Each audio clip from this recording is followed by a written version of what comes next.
Bring a bar magnet close to a handful of black sand, and those sand particles will immediately be attracted to it. At first glance, it looks exactly like a basic high school physics experiment, a magnetic phenomenon that's nothing particularly special. However, hidden deep within that seemingly crude material is the trace of an extraordinary substance, one that once left the scientific community stumped for more than a century. That material is titanium. Today, we can easily encounter it in commercial airplanes, spacecraft, high-end medical equipment, and even in sunscreen. But between a handful of rough black sand and a shiny bar of titanium lies an entire journey filled with harsh challenges. That journey is packed with chlorine, extremely high temperatures, difficult to control chemical reactions, and countless failed experiments. So why is turning black sand into titanium so difficult that it took humanity hundreds of years to achieve it? And if the process is so expensive and complicated, do we still need to produce it? To answer that, let's turn back the time to the late 18th century, the moment when humans first discovered this special metal. Before 1791, titanium did not exist at all in the scientific community's vocabulary. The first person to notice its trace was not a renowned metallurgist, but William Gregor, a priest and amateur mineralogist living in Cornwall, England. While studying the strange black sand layers along the local streams, Gregor noticed that they were strongly attracted by magnets. After bringing the sand sample back for analysis and separating out the iron, Gregor realized that the remaining portion contained signs of a completely new metal. Even so, that discovery didn't immediately change the world. Gregor published his findings and then quietly returned to his daily duties at the church. As for the new metal, instead of sparking an immediate revolution, it was almost forgotten. It was only a few years later that the story was picked up by Martin Heinrich Klaproth, a German chemist. While analyzing a different material, Klaproth rediscovered the same element. And this time he gave it a more fitting name, titanium, inspired by the Titans, the giant gods of Greek mythology. A perfect name to honor its durability. But the harsh truth is, discovering an element and turning it into a usable material are two entirely different challenges. The scientific community knew titanium existed. They knew it was right under their feet. Yet for many generations, no one could produce a pure block of titanium metal. So how did humanity eventually solve that problem? To understand it, we must first look at titanium's greatest paradox. Titanium is not rare. In fact, it is the 9th most abundant element in the Earth's crust, present in many types of rocks, soils, and minerals. The problem is that humans almost never dig up soil and accidentally find a pure block of titanium. In nature, titanium is almost always locked tightly with other elements, forming highly stable minerals such as ilmenite and rutile. From the outside, these may look like nothing more than ordinary black rock patches, slag sand, or regular iron ore. Therefore, the biggest challenge in metallurgy was not finding titanium, but breaking the mineral cage that held it captive. For familiar metals like iron, humans long ago had a very simple solution: fire and carbon. In the furnace, carbon acts like a thief, pulling oxygen away from the iron ore and leaving molten metal at the bottom of the furnace. But when that same principle was applied to titanium, everything immediately failed. At high temperatures, titanium reacts far too vigorously with oxygen, carbon, and many other impurities. If you heat titanium ore together with carbon, what you get is not titanium metal, but titanium carbide. Instead of obtaining a strong and ductile metal, they were left with a brittle, easily fractured material that was practically useless in real-world applications. In other words, titanium simply does not follow the traditional pathway of metallurgy. It took more than a century after its discovery, until 1910, for the chemist Matthew A. Hunter to finally produce pure titanium using an extremely tightly controlled method. However, the Hunter process was too expensive, too complicated, and too difficult to scale up for large production.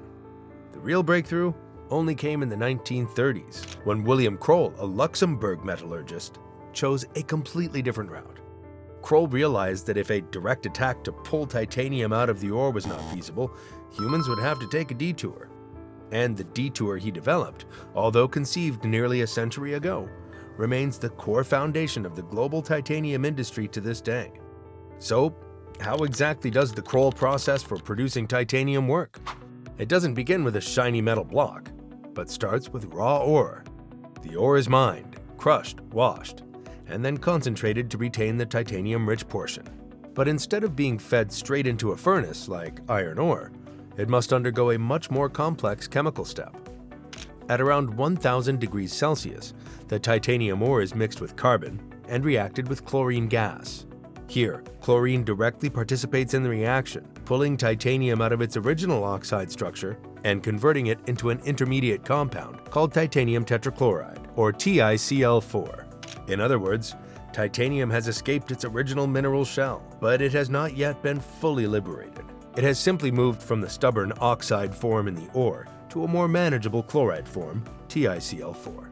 To fully release the titanium, TiCl4 is then fed into a large reaction chamber. Inside, the air is removed and placed with an inert argon gas so that oxygen and nitrogen have no opportunity to contact the titanium. Next, magnesium is heated until it melts, and titanium tetrachloride is introduced gradually under tightly controlled conditions. At temperatures above 800 degrees Celsius, a chemical exchange begins. Magnesium, being more reactive, seizes the chlorine atoms from TiCl4, forming magnesium chloride. Titanium is finally released from its chlorine cage. But titanium does not appear immediately as the solid, shiny metal bar we usually imagine. Instead, it agglomerates into a gray, light, and porous mass with a rough surface like a giant sponge.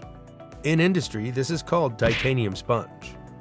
This is the crudest form of titanium metal that humans can control. However, obtaining titanium sponge is not the end. Inside that porous block remain magnesium chloride, excess magnesium, and other impurities trapped from the reaction. Therefore, it must be purified before moving on to the melting stage.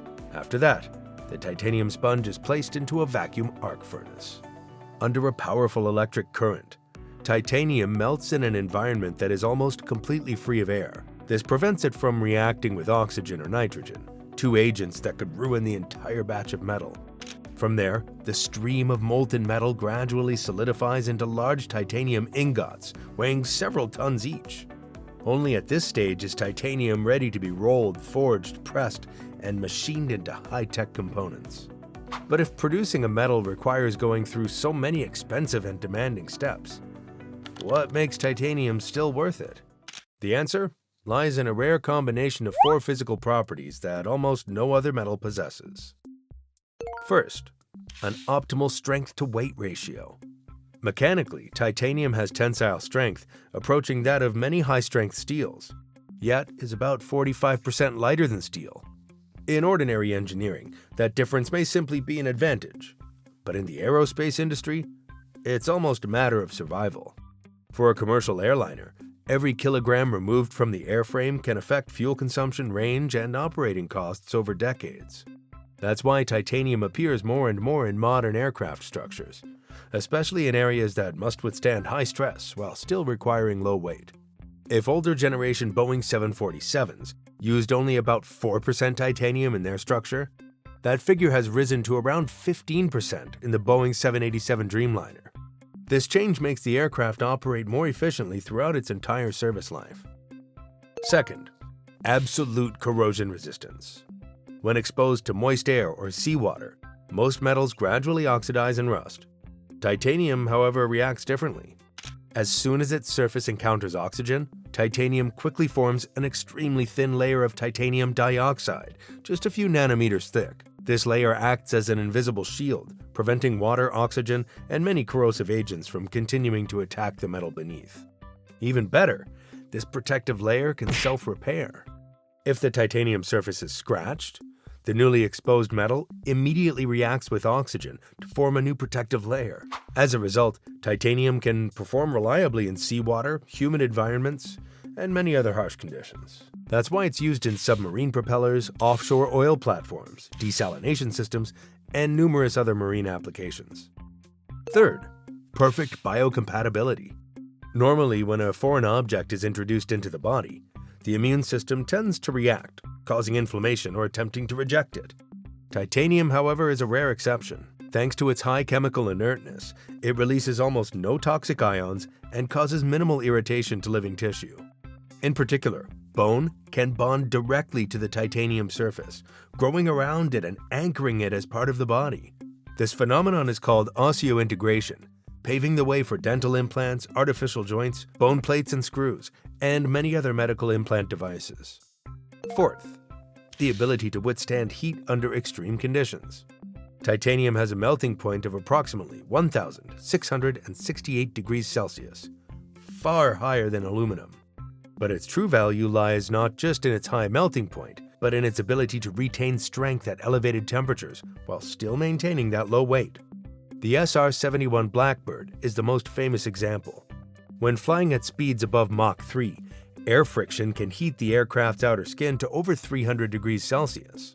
At these temperatures, aluminum is no longer suitable for many load-bearing components. Therefore, approximately 93% of the SR-71's airframe was made from titanium.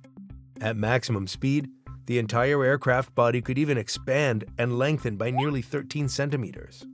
That's why in industries that demand lightweight, strong, and high-temperature resistant materials, titanium is virtually irreplaceable. From anonymous black sand grains on the banks of a stream, titanium has traveled a harsh journey to become a material found everywhere.